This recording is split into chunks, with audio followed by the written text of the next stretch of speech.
For years, David Miller lived what he thought was an ordinary life in a small suburban town.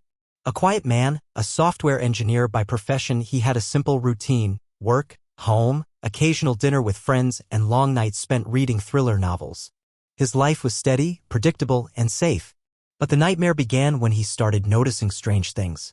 It started with small anomalies. A message on his phone from a friend he hadn't spoken to in months, mentioning a meeting David had no memory of arranging. A colleague addressing him by a different name in the office as if he was someone else. Personal belongings in his home moved or missing, yet no signs of a break-in. David shrugged these off as stress-induced hallucinations or fatigue. But the feeling of being watched, the cold sense of someone else's presence, grew stronger every day. One evening as he returned home, he noticed his front door was slightly ajar, something he was sure he had locked. Inside, everything appeared normal, but the air was thick with an unshakable tension. He reached for his laptop on the desk and opened the recent browser history. To his shock, he found dozens of searches and social media messages he had no recollection of sending. The messages were from him, but not the real him. They were from someone who knew intimate details about David's life, yet somehow felt off, wrong. David decided to set up cameras around his house. He spent nights watching the footage, hoping to catch the intruder. Days passed without incident. Then, late one night, his phone pinged with a notification. A new video clip had been recorded. Heart pounding, David clicked it open. The video showed a figure entering his home, someone moving like him, dressed like him, even wearing his watch. The stranger sat at his desk, typing on his computer. The camera angle revealed his face, and David froze. It was him. But not. This imposter had a twisted, cold smile, eyes filled with darkness. David's world shattered. He called the police, but without proof beyond the blurry footage, they dismissed him as paranoid. Friends started avoiding him, his coworkers whispered behind his back. David's mind teetered on the edge of sanity. The imposter didn't stop. He began appearing in places David had never been, posting on social media, interacting with people who swore they had met David somewhere David had never gone. Then the worst happened. David's boss confronted him in the office one day. "You're fired," she said coldly. "Why?"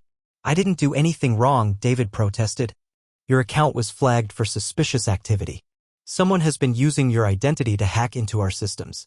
David's blood ran cold. Someone was living his life, sabotaging him from the inside. Desperate, David searched for answers. He dug into his digital footprints and discovered strange gaps in his memory. Hours he couldn't account for, phone calls he didn't remember making.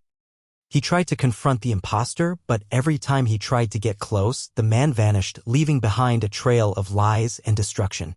One night, David returned home to find a chilling note on his desk.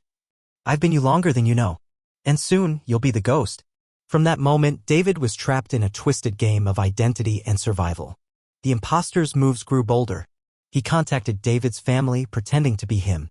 His sister confided fears about David's strange behavior. David's mother cried on the phone, begging for her son's safety. But David wasn't safe. He realized the imposter wasn't just copying him, it was trying to replace him. Paranoia consumed David. He couldn't trust anyone. Mirrors terrified him. Every reflection was a reminder of the man who wore his face but hid his soul. Late one stormy night, David received a call. A distorted voice whispered, "You're running out of time." Suddenly, his phone went dead. In the pitch black, a shadow moved behind him. David spun around. The imposter stood there, smiling that cold, hollow smile. "I'm not just pretending anymore," the man said. "I am you." David tried to fight, but the imposter was stronger, smarter. As the hours passed, David's sense of self began to dissolve. By dawn, David was a shell, his memories fading like smoke.